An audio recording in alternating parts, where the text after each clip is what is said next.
Then the angel, when the Israelite, okay. When the Israelite cried out to the Lord because of Midian, he sent them a prophet who said, "This is what the Lord, the God of Israel said, I brought you up out of Egypt." Ngayon nag-historian ngayon tong yung isang prophet na lumapit sa kanila. "I brought you up out of Egypt, out of the land of slavery.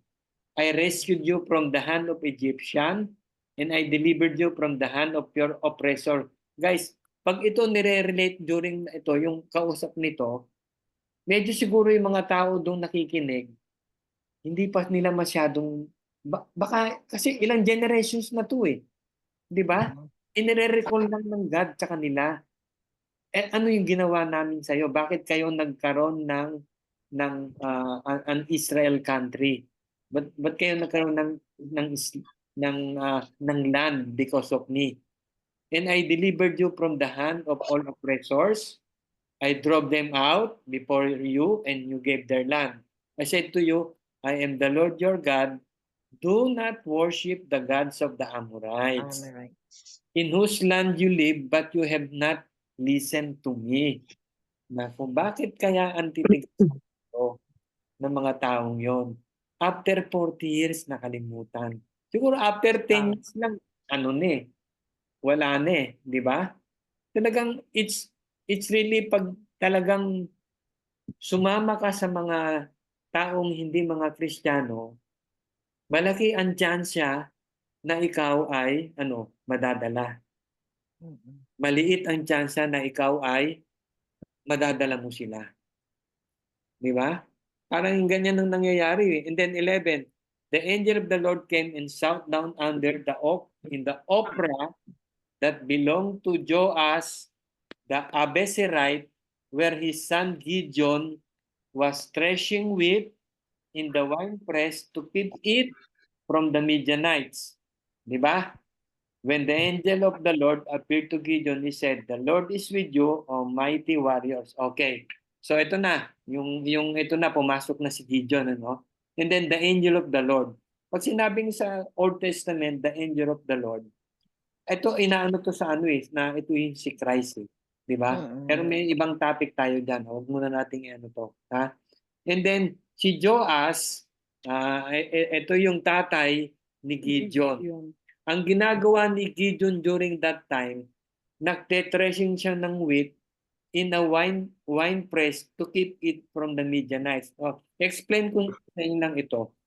Yung ibig sabihin ng threshing of wheat, ibang guys, pagka ikaw sa probinsya, kung gusto mo ihiwalay ang butil ng bigas sa ipa, ilalagay mo sa di ba? Sa ano ba 'yon? Yung ang tawag doon? Sako. Hindi. Yung bilao, di ba? So kailangan nasa labas ka. Para pag itahip mo ganon, guys, para pag itahip mong ganon, yung ipa mahihipan ng hangin. Supposed to be. Ha? Ngayon, itong si Gideon, naandun siya sa wine press, naandun siya sa ilalim ng kanilang bahay. Kasi ang wine press, ginagawa yan, tinatapak-tapakan yan, dun siya sa kulong na sa bahay. So ibig sabihin, ginagawa ni Gideon yung pagtahip ng wheat doon sa loob na walang hangin. Why? Para Takot siya. hindi makita siya. So guys, si Gideon, hindi siya warrior. Duwag. He is not a warrior. Duwag siya kaparehos ng mga di ba? Hindi siya. Ha? Akalain mo, yan yun. Yung siba, yan na siya. Di ba? Kinuha siya, tapos when the angel of the Lord appeared to Gideon, sinabi pa na sa kanya, "The Lord is with you, mighty warriors." Paano sinabi ni Lord? Bakit sinabi niyang mighty warriors yan? Futuristic kasi yan eh. Prophecy sa kanya. Pero si Gideon, nung marinig niyan, I'm sure hindi niya maintindihan. Kasi he was never been in war. Ha? Tagatahip lang siya ng ng wheat. Ng wheat. Di ba? Sa probinsya, ano yan eh, ang nagtatahip nun ang lola ko eh. Ha? Magaling magtahip yun eh. Di ba? And then 13, tinan nyo. Yun ang sinabi ni Gideon, no? Sabi, pardon me, my Pardon me, my Lord. excuse me. Sabi niya, excuse me. Sinabi sa kanya na might warrior siya. Warriors daw siya. Sabi niya, but if the Lord is with us, di ba? Why has all this happened to us? This is the first question. At ito yung maraming question ng mga tao eh. Kung ang Lord is kung ang ating Panginoon is a Lord, a God of love, bakit tayo nagsasuffer? Di ba? Si Gideon, he don't get it eh. Hindi niya talaga maintindihan. Hindi niya gets. Kung hindi niya gets, di ba? Yun nangyayari doon sa buong Israel for 7 years. For 7 years. Hindi niya makuha. Siguro in other words, hindi walang nagtuturo sa kanyang mga lolo o lola. Kaya mahalaga yung ganun, di ba? Tapos sabi niya, where are all his wonders that our ancestors told us? Oh, sinabi niya, di ba? Nasaan na yun, di ba? Told us about when they said, did not the Lord bring us up out of Egypt? O, nasa na yun? Bakit nasa ganitong kalagayan kami? Di ba? Di ba? Sometimes, we ask that eh. Di ba? Bakit ganun, Lord? Di ba? I am very faithful sa inyo and then, nasaan na yun? Di ba? But now the Lord has abandoned us and given us into the hand of the Midian. Okay. 14. The Lord turned to him and said, go in the strength you have and save Israel out of Midian's hand. And I'm not sending you. Okay, ayan na naman yung sagot ni Pardon me, Gideon. my Lord. Pardon me. Di ba? Paano ako magse-save? How can I save Israel? Tingnan nyo ha, my clan is the weakest, The weakest in Manasseh. in Guys, ang Manasseh Weakest tribe. is the weakest tribe of the Israel. Di ba? So, ano yan ha? Tribes, clan, and then family. Ha? Sabi niya, my clan is the weakest in Manasseh and I am the least in my family. So, ibig sabihin, sa family, siya pa yung pinaka, mahina. Sabi, mahina. Kung kayo ay nung kayo alam niyo yung ibig sabihin ng ropor. Ropor siya. Kumbaga sa nung unang panahon, halimbawa, nung unang panahon kasi merong section 1, section 2, medyo magaling yung section. Section 1 ang pinakamagaling pag napunta ka. 2, 3, pag napunta ka sa section 4, ikaw na yung salang-sala na hindi ka marunong, bobo on other words, di ba? Pero kung section 4 ka pa, ropor ka pa, parang ganito yung sinasabi niyan eh. Yung tingin niya sa sarili niya, napakaliit. Ang liit ng tingin. Di ba? Paano ako gagamitin? Pag ganyan ang tingin natin sa sarili natin, paano tayo gagamitin ng Lord? Di ba? Subukan nyo. Yung mga kakilala nyo, mga preacher, mga kilala nyo. Mga pastor na lang. Yung mga pastor. Si Pastor Tony, halos hindi nakapagtapos ng pag-aaral yan. Dahil sa kanyang kalokohan. Pero yet he can preach. Diba? At nag-aral siya. Diba? I am the least in my family. Diba? Then the Lord answered, I will be with you, and you will strike down all the Midianites, leaving none alive. Diba? Yun lang ang sinabi ng Lord sa kanya. Gideon replied, 17. 17, Gideon replied, if now I have found favor in your eyes, give me a sign that it is really you talking to me. Please do not go away until I come back and bring my offering and set it before you. Okay, ano yung sinasabi? Guys, ano yung inaano ni Gideon? Ano yung sinasabi niya kay Lord? Show me a sign. Fine. Oh, kasi ibig sabihin, Gideon is not yet ano, Yung Hindi na maniwala. hindi faith pa siya niya, hindi siya hindi siya Hindi siya makapaniwala. sigurado. Oo. Lord, ikaw ba yan nagsasalita Oo. sa Hindi akin? hindi pa talaga. Mm-mm. On this In on this this, occasion Okay, ito Lord instance na 19. to. And the Lord And said, the Lord said, I will wait until you return. So Gideon went inside, prepared a young goat, and from an ephah of flour, he made bread without yeast. Putting the meat in a basket and its broth in a pot, he brought them out and offered them to him under the oak. ituloy. Then the angel of the Lord said to him, take the meat and the unleavened bread, place them on this rock, and pour out the broth. Okay. And Gideon did so. And the angel of the Lord touched the meat and the unleavened bread with the tip of the staff that was in his hand. The angel of the Lord yan, The guys. angel of the Lord, fire flared from the rock, consuming the meat and the bread. And the angel of the Lord disappeared. When Gideon realized that it was the angel of the Lord, he exclaimed, Alas, sovereign Lord, I have seen the angel of the Lord face to face. Okay. face. So, yun yung kanyang parang ano ni Gideon, di ba? Hindi siya makapaniwala kasi kilala niya yung mga Midianites.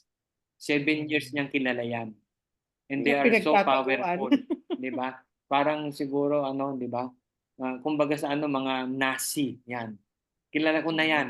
How can I defeat Barbaro. these people? Di ba? Wala akong laban, di ba? But the Lord said to him, peace. Do not be afraid. You're not going to die. So Gideon built an altar to the Lord there and called it, The Lord is Peace. To this day it stands in the Ophrah of the Abiezrites. Okay, 25. The same night the Lord said to him, take the second bull from your father's herd, the one 7 years old, guys yung 7 dito, di ba kanina, sinabi natin they were oppressed for 7 years. 7 years. So the one 7 years old, tear down your father's altar to Baal and cut down the Asherah pole beside it. Then build a proper kind of altar to the Lord your God on top of the height. Using the wood of the Asherah pole that you cut down, offer the second bull as a burnt offering. So ibig sabihin yung herd, the second bull, the one na 7 years old, it has to die. Parang sinabi ng Lord, yung sabihin, I will redeem you 7 years. Ibig sabihin, I have to papatayin ko tong 7 years na. Tear down. So ano yung father niya, ano yung mino-worship, guys? Si Baal. God. Okay, so ibig sabihin kung ang father ang nag-worship si Baal, ano yung family? The whole family is what? Idolaters. Idolaters lahat sila. Pati si Gideon. Diba? Alam niyo ba yung Baal na yan? Worshippers, mahilig yan mag-sacrifice. Ng infant. Ng infants. Yes. Yan yung pinaka nila dyan. Worst Basta puro sacrifice ang mga ginagawa niyan. Di ba? 27. So Gideon took, inutusan siya na tear down. Yung altar. Yung parang yung rebulto ni Baal. Altar lahat, di ba? Kung saan sila nag-worship. So Gideon took 10 of his servants and did the Lord told him. Because he was afraid of his family and the town people, he did it at night rather than in the daytime. Yeah. So ang ginawa niya? Ginawa niya yun during gabi. Kasi tatakot naman talaga siya. Di ba? Hindi natin alam kung ilang years talagang sumasamba yung father ni Gideon diyan eh. Palagay ko, sabihin, mahirap din para gawin. ni Gideon. Mm-mm. I'm sure mahirap din. Kaya he took 10 of his servant. Di ba? Kasi kung tutuusin, dapat siya lang eh. Kumuha siya ng servant niya Para tulungan o siya. para tulungan siya. Di ba? Tapos 28, in the morning when the people of the town got up, there were Baal's altar demolished with the Asheran pole beside it cut down and the second bull sacrifice on the newly built altar. So, may bago ng altar. Pero nakita ng mga tao. They asked each other, who did this? Sino gumawa niyan? When they carefully investigated, they were told, Gideon, son of Joash, did it. Okay? So kagulo na to. The people of the town demand of Joash. Diba? Bring out your Bring out son. your son, he must die, because he has broken down Baal's altar and cut cut down the the Asher pole beside it. beside it. 31, ano yung ginawa ng father niya? Well, But Joash replied to the hostile crowd around him, "Are you going to plead Baal's cause? Are you trying to save him? Whoever fights for him shall be put to death by morning. If Baal really is a god, he can defend himself when someone breaks down his altar." So because Nga Gideon naman. broke down Baal's altar, they gave him the name Jerubbaal that day, saying, "Let Baal contend with him." okay. Ano yung sagot ng father? Ano yung, Totoo. ano yung palagay niyong sagot ng father? Kung totoong Diyos siya, hindi dapat dinefend niya yung sarili niya nung winawasak niya. O bakit gano'n ang sagot niya? To save, He Gideon din. wanted to protect Gideon also. Mm-mm. Want to protect Gideon. Saka yun, meron na rin realization yung father niya siguro Yeah. na yung si Baal wala naman walang power over God. Na-realize din niya, di ba? Na-realize niya, Nakakabuli pa oo. yung anak niya. Pero Mm-mm. 7 years. Mm-mm. Yan ang kaniyang sinasambi. Yan ang Now kanilang this time, Diyos. Baka This may time, recollection din siya, kuya, na yung nangyari si God talaga yung the one who saved the Egyptian from the Israelites from the Egyptian, na ano niya rin yun, na-recall niya rin sa memory niya. Yung totoong God. siguro, siyempre, God is protecting Gideon, di ba? So, siguro, Mm-mm. ay sa heart nung ano niya. Ng Kasi ang ganda father. ng, it's either a diplomatic eh. Napaka-logical. Kasi, yung tao kasi, yung mga tao doon, kasi hostile, nakalagay yun eh. Galit na eh. Hostile crowd na eh. They wanted to Di ba? kill Gideon. So, what he did is, he make a diplomatic move. Guys, sabi niya, kung talagang totoo yung God natin na inaano, di ba? God is really a God. He can defend himself. Someone breakdown. Parang sinabi niya, if God, kung anak ko yung nag-ano dyan, kung Bakit buhay pa? nagsunog dyan o ginawa niya, and then let my Bakit son buhay do pa? the consequences. Mm-mm. Di ba? He's willing. Di ba? So depend Baal himself. Parang sinabi ni nung kanyang father, very diplomatic yung kanyang father. Hindi niya inano yung crowd, explain guys. Hindi niya yung galit ng crowd, hindi niya sinalubong ng galit din niya. Yes. Di ba? Guys, importante yun, guys.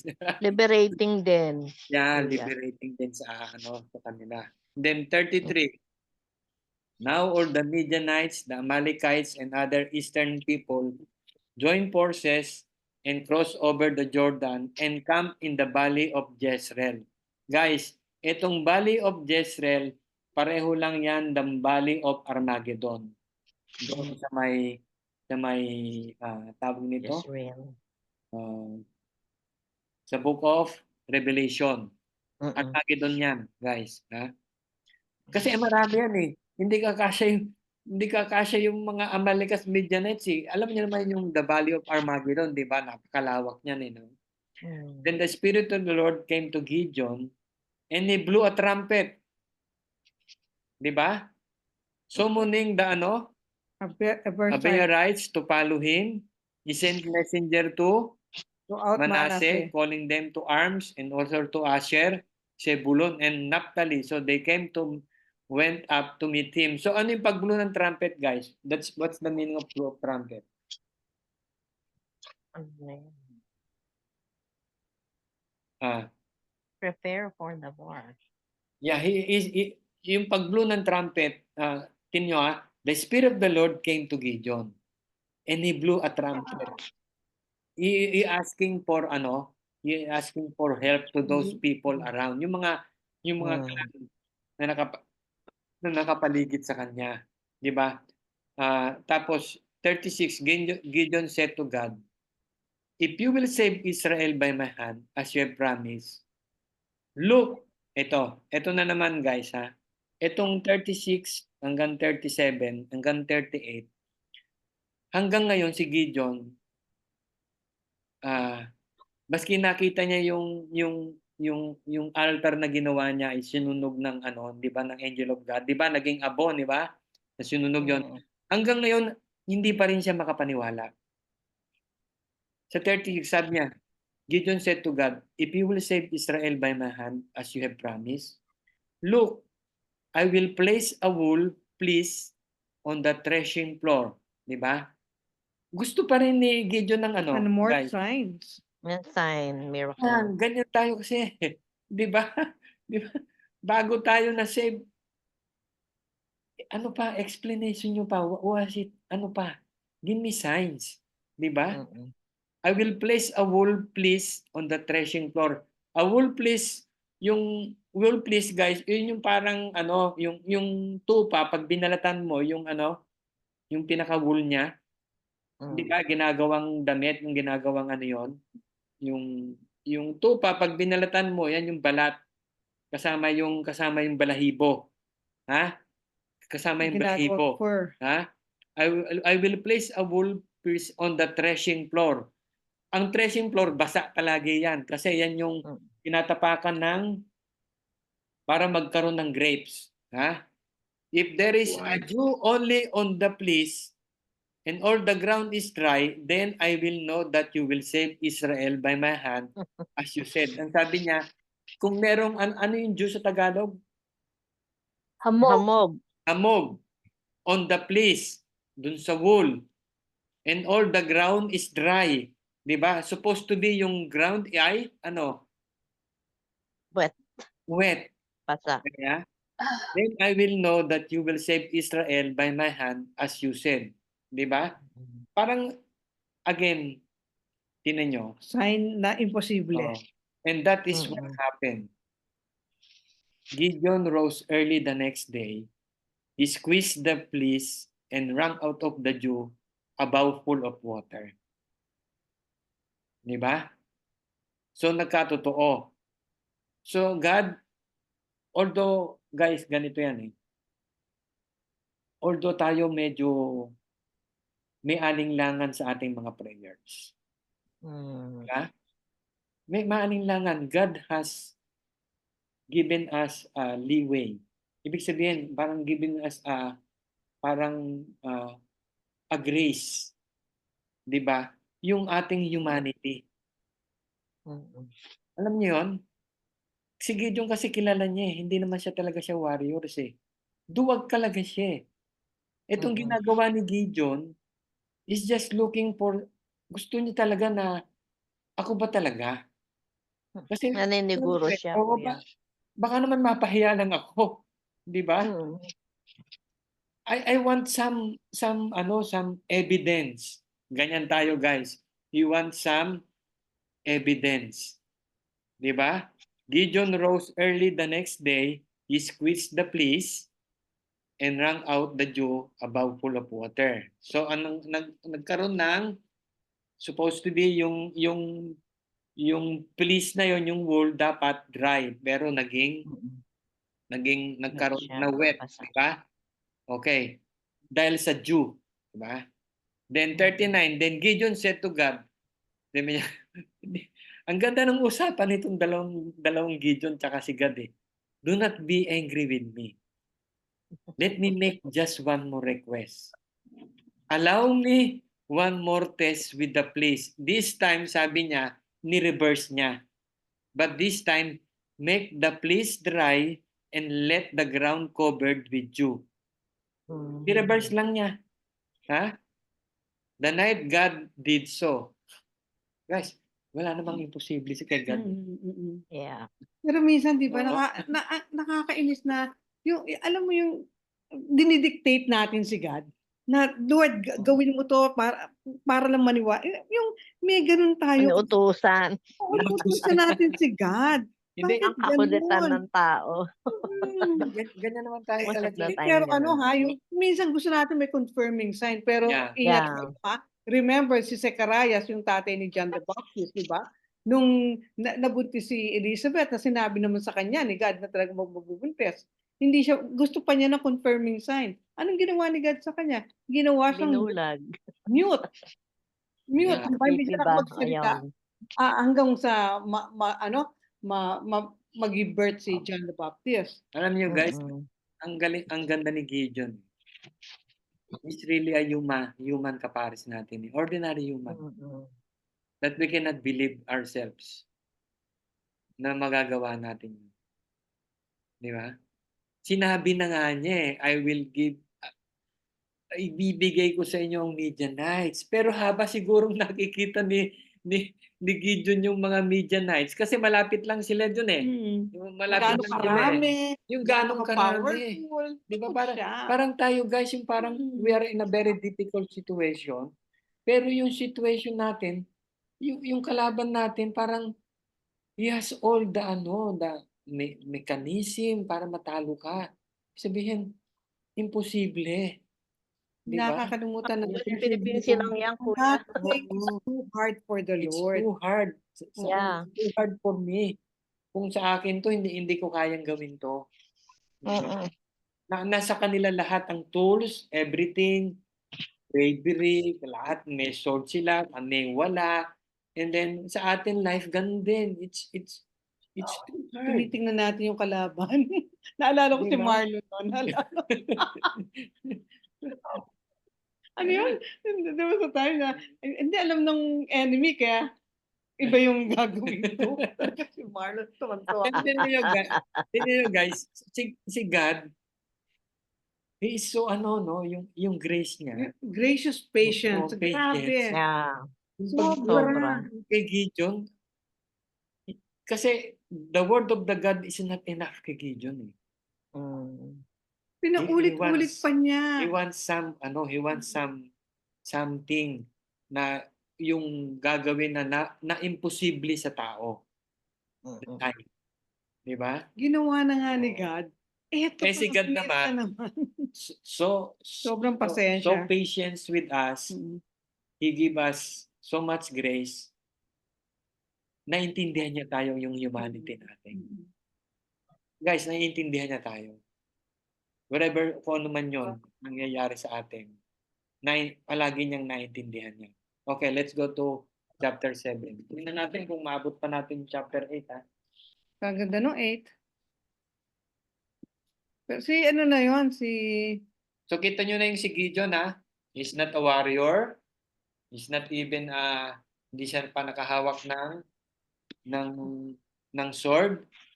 He was not even, wala nga siyang hinahawakang tao eh. He was the least in the family. Kumbaga sa kung bunso siya, utusan siya. parang David. Oo. That's how God works in us. Di ba? Okay. Okay, early in the morning, tuloy-tuloy ito ha. Jerubbaal, si Gideon yan, di ba? And his men camped at the spring of Harod. The camp of Midian was north of them. Ibig sabihin, so yung mga Gideon nandito lang, nasa north yung mga Midian, di ba? North of them in the valley near the hill of More. The Lord said to Gideon, "You have too many men." Di ba? I cannot deliver Midian into your hands, O Israel. Would boast against me. My own strength has saved me. Now announce the army, anyone who trembles with fear may turn back and leave Mount Gilead. So 22,000 men left, with 10,000 men remain. So ilan lahat? So nung binulo yung trumpet, narinig ng mga clan nung naandun, nakapaligid, nagpuntahan yung mga tao. O, parang ano, parang pag may gera, o okay, 18 years old above, punta kayo rito. May gera. Di ba? So marami sila. Di ba? So nakita naman ng Lord, anong sabi? Guys, anong sabi? Sobrang Ang dami. dami yan. Ang dami. 32,000. Ilan yung ilan ng Midianites? 135,000. 135,000. Midian. Wala pa Madami sa yan. 1/3. So sabi ni sinasabi ng God, now announce nyo sa army, sabihin nyo din sa mga taong ito, anyone who trembles with fear may turn back. 'Di ba? Sino yung takot? Ha? Kaya nga dito sa verse 1, inano ng writer diyan, it's really kita nila yung mga Midianites. And all his men camp at the spring. The camp of Midian was north of them. In the Ano lang yan, valley. malapit lang. Kita nila. Kita nila yan. Kaya nung sinabi ni God, announce to them, anyone who trembles with fear may turn back and leave Mount Gilead. So, 22,000 men left. They're just being honest with themselves. Diba? So, 10,000 remain. Okay. 4. No. But the Lord said to Gideon, there are still too many men. Take them down to the water and within them out for you, and I will thin them out for you there. If I say, this one shall go with you, he shall go. If I say, this one shall not go with you, he shall not go. Okay. So Gideon took the men down to the water. Then the Lord told him, separate those who lap the water with their tongues as a dog laps from those who kneel down to drink. 300 of them drank from cup hands, lapping like dogs, and all the rest go down on their knees to drink. Okay, ano yung test ni God ulit sa 10,000? Ano yun? Kung sino yung inom sa kanilang palad. Yun. Yun yung like a dog. Sila yung matitira, 300 lang yan. 300 lang yung gumawa nun. Dito, ang tanong, bakit nakontian pa si God sa 10,000? Kasi gusto niyang pakita yung might niya ni God. Siya yung all-powerful. Yayabang kasi yung mga yan pagka, bawa naging victorious sila, makakalimutan na naman nila si God. Kasi siguro, 10,000 is possible pa rin matalo yung, di ba? Yes. Oo. Pero with Kasi 300, yung nare-remain na 10,000, talagang man of valor. Di ba? May posibilidad pa nilang matalo. Yung mga, di ba? From the point of view of the human. Di ba? So Gideon took the men down to the water. So yun yung test. So 300 of them drank from the cup of hands, lapping like a dog, or the rest go down to their knees to drink. Meron bang ano yan? Parang, why the 300 drank from the cup of hands? And then the other go down. Parang nag-bow down. Parang Baal worshiper. Anong kanya dyan? Yung iba, anong tingin nyo dyan? What's the significance of that? When you drink, ba't ganun ang ginawa ni God? Those who, yung 300, kumuha na, nag-cup ng water. Cup ng water, ganun lang. And then the other one, parang pag uhaw ka, you will go down dun sa river, di ba? Doon ka mismo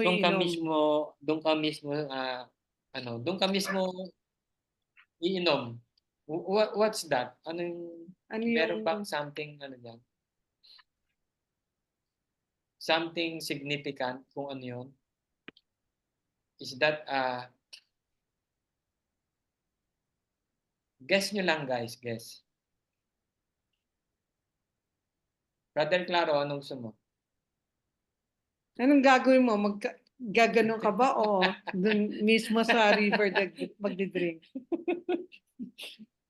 Yung iba pumasok sa, ibig sabihin, lumusong sila sa tubig para uminom. Yeah. Yung 300. Nasa bank. Nasa bank sila. Yung 300, yung ginawa niya, Nag-scoop siya sa Scoop the kamay. water. Kunyari, Oo, sa kamay. Inano lang, oh. Guys. Anong significance? Yung iba talaga nag-bow down to drink water from the from the river. Tumalon. Oo, mas madaling gawin yun. Ay, Alin ang ala, madaling gawin? Ano yung madaling gawin? yung kukuha ka sa palad mo ng water. Na, Rather than bowing down, kneeling down, and drinking from the, di ba? Oo. sino pa? Lala. Ewan ko, guess lang, guess. Yeah.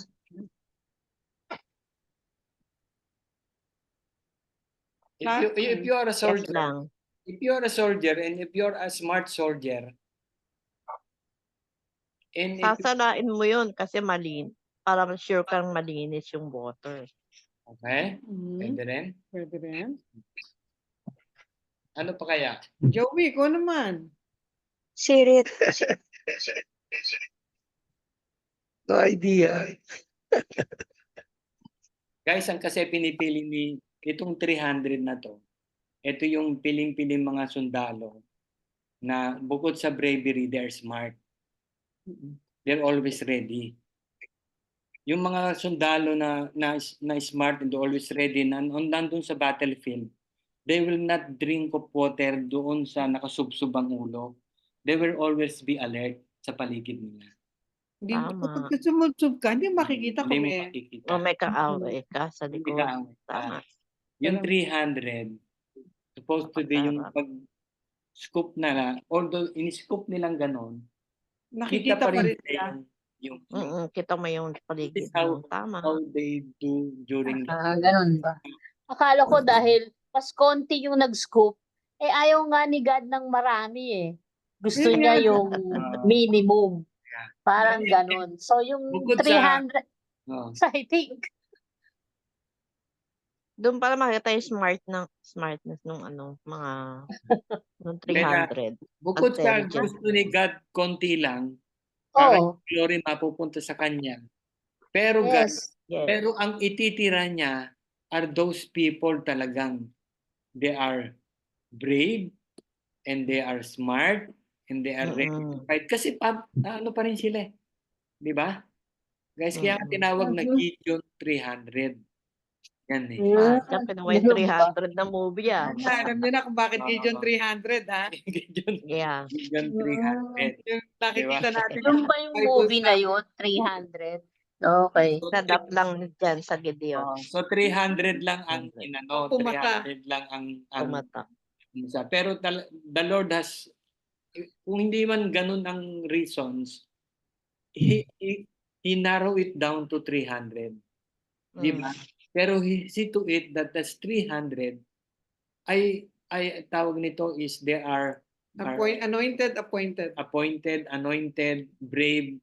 Kasi yung pa lang sa di ba? Yung doon sa yung 10,000 na tira, kasama siya doon sa 10,000 yung 300 eh. They are brave eh. Nakita nila yung mga media na marami eh. Itong natitirang 10,000, they are all brave. But they are not all will be Wise. Smart. Oo. Diba? Anyway, 7. The Lord said to Gideon, with the 300 men that laugh, I will save you. Diba? Ang linaw yan ha. Sabi ni Gideon ha. And give the Midianites into your hands. Let all the others go home. Uwi na kayo. So Gideon sent the rest of Israel home, but kept the 300 who took over the provisions and trumpet of others. Okay. So binigay lahat ng mga provisions sa kanila. Now the camp of Midian lay below in the valley. Di ba? Kasi yung Valley of Armageddon, mababa yun eh. During the night, the Lord said to Gideon, get up, go down against the camp because I'm going to give it into your hands. Sabi niya, sige, gising ka, di ba? Bibigay ko na sa iyo ang sabihin, ang camp, di ba? Sabihin, sisimulan mo na. But, sabi nung sa verse 10, but, if you are afraid to attack, go down to the camp with your servant Purah. Okay, guys, very important. Di ba? Sabi ng Lord, okay, gumising ka, I will give I am going to give it into your hands. Ibig sabihin, yung mga Midianites. Di ba? Now, God, as a human, hanggang ngayon si Gideon meron pa rin yung humanity niya. Agam-agam. Agam-agam pa rin. Kasi sinabi ng Lord dito, if, di ba? If you are afraid, di ba? Kasi kilala naman tayo ng Lord eh. Di ba? Huwag naman tayong magtatapang-tapangan eh. Mm. Di ba? Sabi niya, if you are afraid to attack, ito na ginawa na ng Lord yung yung pinaka-final niya na para malaman ni Gideon na maging yung si Gideon para siya, tumapang siya, ha? Go down to the camp with your servant Purah and listen to what they are saying. Afterwards, will be encouraged, yung pala yung the right word, will be encouraged to attack the To camp. attack the Okay, camp.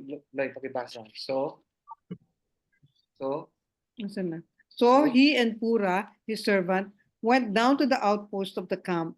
The Midianites and Amalekites and all the other eastern people had settled in the valley thick as locusts. Their camels could no more be counted than the sand on the dami seashore. ha. Ganun kadami. 13. Gideon arrived just as a man was telling a friend in his dream. Okay, teka muna, sandali. Guys ha, ganito ang niya na. So malapit na sila sa camp, pinababa ng Lord kasama si Purah. Delikado yun, ha? Eavesdrop sila. Mm. Ha? Pumunta sila dun sa camp, parang sa tent, mga ganon. Meron silang napakinggan na nag-uusap. Tuloy-tuloy. Gideon arrived just as a man was telling a friend his dream. Biglang Okay. coincidence ba yun? Di ba hindi? I had a dream, he was saying. A round loaf of barley bread came tumbling into the Midianite camp. It struck the tent with such force that the tent overturned and collapsed. His friend responded, "This can be nothing other than the sword of Gideon, son of Joash, the Israelites. God had given the Midianites and the whole camp into his hands." Okay? When Gideon heard the dream and its interpretation, he bowed down and worshipped.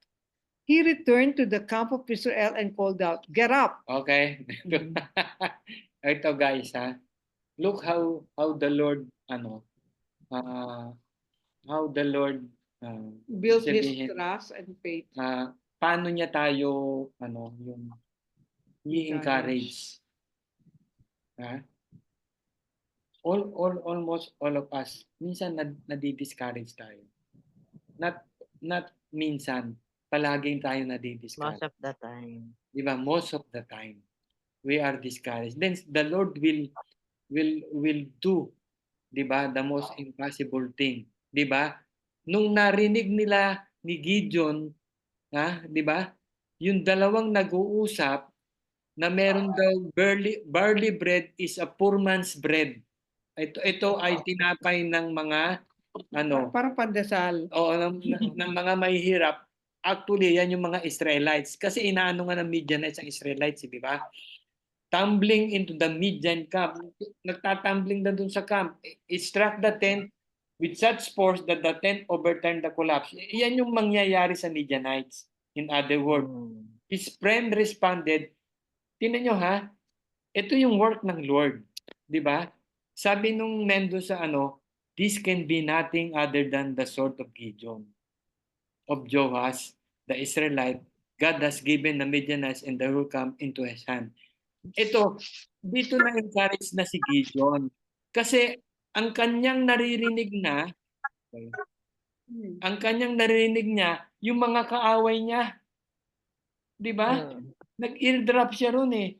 At yung mga kaaway pala niya, natatakot din. Di ba?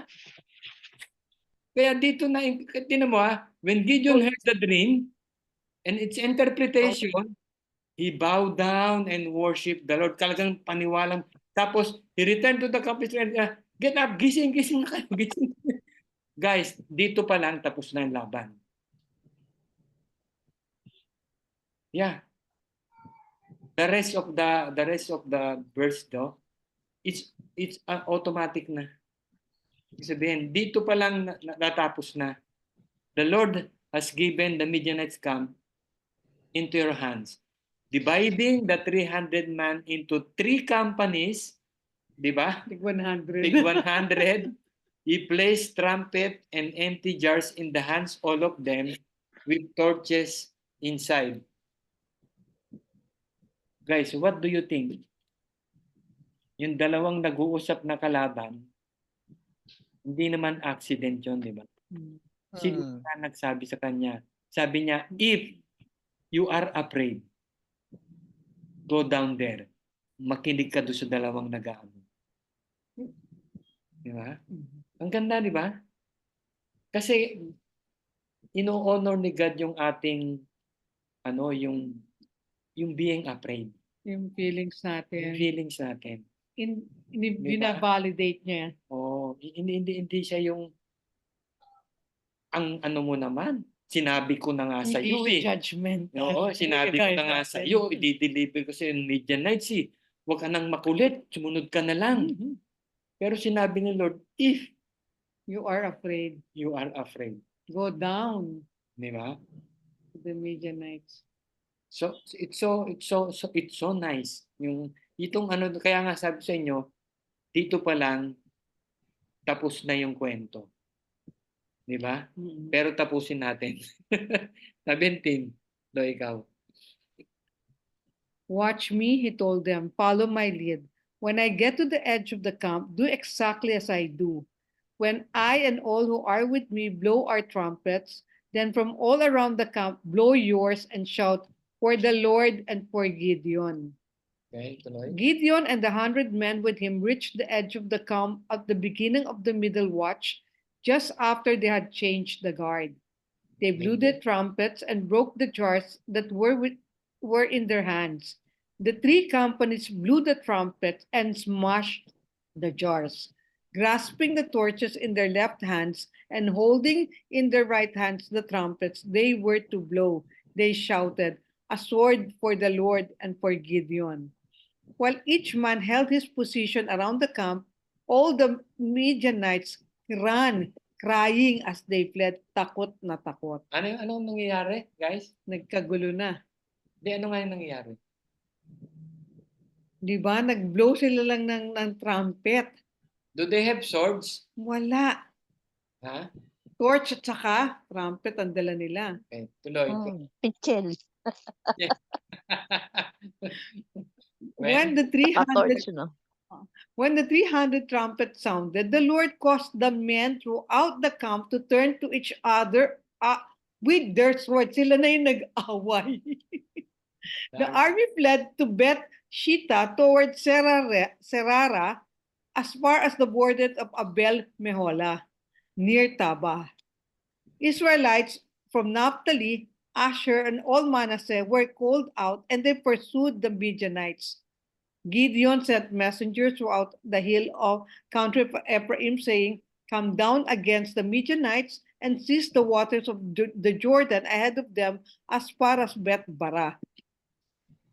Ano yun? So all the men of Ephraim were called out, and they seized the waters of the Jordan as far as Beth Bara, and they also captured 2 of the Midianite leaders, Oreb and Seib. They killed Oreb at the rock of Oreb, and Seib at the winepress of Seib. They pursued the Midianites and brought the heads of Oreb and Seib to Gideon, who was by the Jordan. Meron din pala silang swords. Kasi they killed eh. Di ba? Pero hindi nila So, ginamit. Hindi pa nila ginamit. Pero the Lord do all the things, di ba? Kaya yung ang dinil mo na ng Lord ay si Gideon. Di ba? Yung kanyang fear, Faith. yung kanyang faith. Di ba? Kasi Gideon has been making God parang nakikipag-bargain siya. Okay? Sabi mo, I will kill all the Midianites, pero I want some signs. Diba? So, why? Dapat intindihin natin si Gideon is not a warrior. He came from a family to the least of the clan. Siya yung pinaka bunso, siya yung walang mahina, 'di ba? Hindi nga natin alam, hindi naman sinabi rito ng writer kung anong physical ni Gideon. Kasi sa mga pelikula, sa mga ganun, malalaki lalaki ng katawan katawan. di ba? Pero hindi eh. Parang hindi ganun to si Gideon eh. Di ba? Ibig sabihin, talagang he's just an ordinary person na nagtatahip ng nagtatahip ng bigas para mahiwalay yung ipa. Di ba? Sapagkat natatakot siya sa mga Midianites, di ba? So, sabi niya, when Gideon heard the dream and its interpretation, ito in verse 15, tsaka pa lang siya, he bowed down and worship. Why? Why guys? Bakit?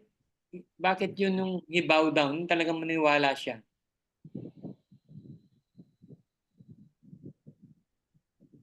Bakit dun siya naniwala? Kasi mismo yung kanyang kaaway, yun yung nag-uusap. At naniniwala At kay God. naniniwala. Nakakahiya. Oo. Sila pa yung takot kay God. Samantala si Gideon, takot sa Midianites. Kaya na-encourage siya, guys. They were encouraged because of that. So yun lang. Dito lang muna tayo. Kasi verse 8 is medyo Basahin niyo verse 8. verse 8. Diba? So ang ganda na, di ba? Ang ganda ng life ni Gideon. Coming from a very small tribes of Israel. Pinakamaliit na clan. Pinakamaliit siya sa family. Least family That's pa sila. He is not he's not truly a significant person. Nothing great in him. Ordinary man from ordinary clan. Kung tutuisin nga guys palaging hindi bida rito si Gideon. Hindi bida si Gideon, hindi bida si Deborah, si Othniel, ganon. Ang bida talaga rito si God. Di ba? Maski doon si Samson, hindi siya yung bida. It's always God. Everything is about God. So, that's it. That's it, guys. Diyan muna tayo. So, Hi Mel, andiyan na pala si Mel Yeah. at si Maricel. Can I add something? Yes. Hello po. Yeah. Yes, bida si God. And also, I was impressed how the Lord chose the 300 soldiers that will go with Gideon. I would just want to add in here na those who scoop the water to their hands and they lap it like dogs. That is a great cue for us that what the Lord chose as soldiers to fight for him are fierce, like animals, that they lap the water to drink it like dogs. Hindi yung basta ordinaryo ng mga tao. That could be a good sign that a good warrior is like an animal willing to fight, very strong. And we know it that when dogs ang ginamit dyan na example, when dogs, nakita mo pag nag-away ang mga aso. I mean, I've seen dog fight several times. They really fight for life.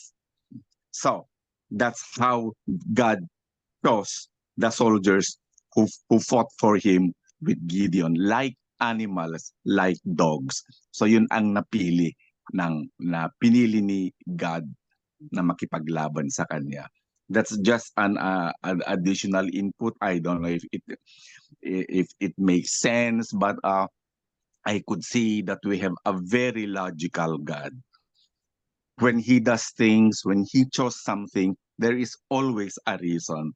He doesn't choose in random. Kung ano na lang ang mataypan niya, ay ganun na lang. We have a reasonable God. That's why we always say we have a just God, a God of justice. So that could be the way. It sounds logical. That could be a way how God chose the 300 and sent the rest of thousands home. Yun ang gusto ko lang may idagdag sa how he chose the 300 to fight with Gideon. Yun, ano ha, na-solve na natin. Akala ko kasi yung Gideon 300, yung group of businessman, akala ko 300 businessman yun. Hindi pala. Group of businessman, di natin alam kung ilan, pero they chose at Gideon 300. Yeah. Yun ang ano nila, yun ang pangalan nila. Akala ko 300 lang yung pinamimigay nilang Bible sa each hotel. Yung pala yun.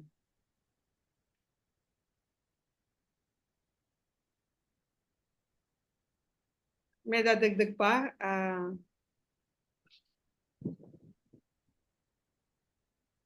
When God sent Gideon para makipag marites to listen to those who were in the camps, doon ko na-realize na sikat pala si Gideon na among the Midianites because they already knew his name.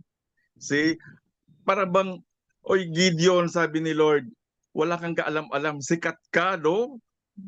Pinatatakutan ka, bakit ikaw ang natatakot? Bakit reverse ang iyong feeling? So, just to make Gideon na mas lalakas ang kanyang loob, yun, pinababa siya at para marinig mismo, siya mismo marinig niya na siya ay kinatatakutan. Ayan, lumakas ang loob niya, so tuloy ang laban. But then, ang laban naman talaga ni Lord. Kaya nakita nila na nag-gather si Gideon ng mga 32,000 men. Nakikita kasi nasa taas side. Taas nila. Nasa taas sila Gideon. So, at sa baba naman, mas kita naman ni Gideon kung gaanong karami sila, di ba? Yung Midianites. So, yun yung, alam nila na si Gideon yung sabi, itong 32,000 lalaban sa atin, 135. Ang ano, di ba? Kaya siguro siya sikat na sikat din. Pero hindi nila alam, in-slice pa ni God yung 35,000. Sa akin naman, ano po, ang galing ni God, talagang God is a God, our God is a God of order. Imagine 300 yan, hinati niya sa tag-100. Siyempre, yung mga Midianites, ang dami nila, no? Nung na-divide sila ng 3 hanay.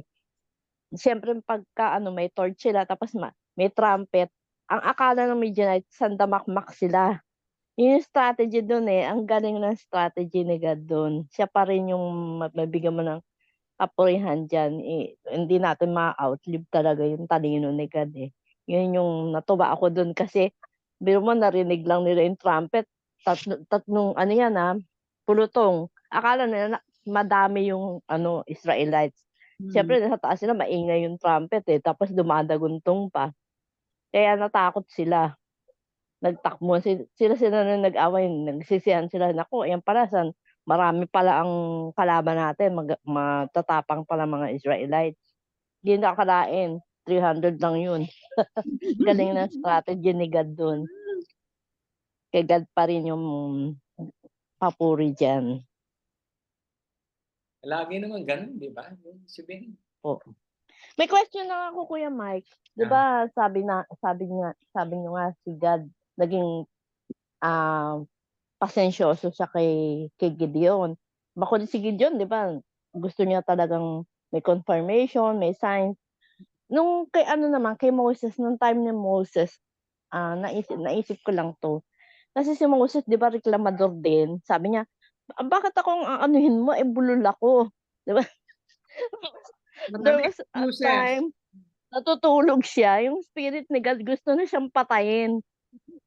Parang si God na na wala na rin yung pasensya niya kay Moses. Bakit ganun? Pagdating kay Gideon, sobrang pasensya niya. Yun lang naman naisip ko kanina, recall ko lang.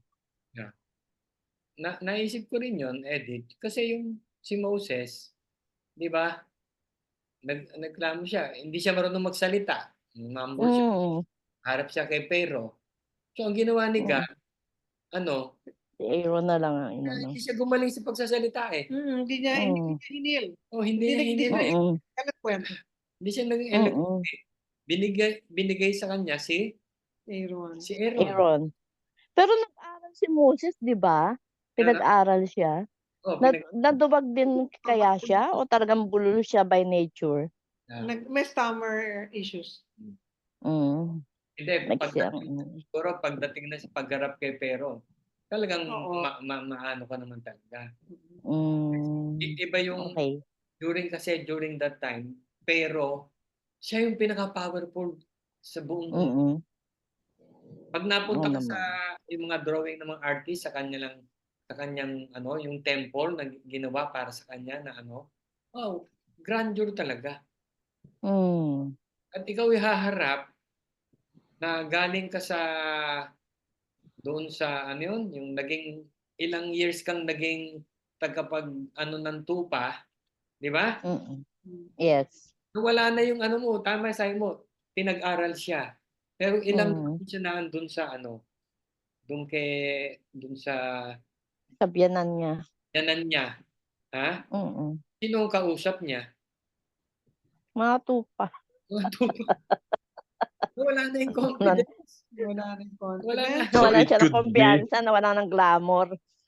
It could be that Moses lost confidence in himself for Yes. 40 years being just a shepherd.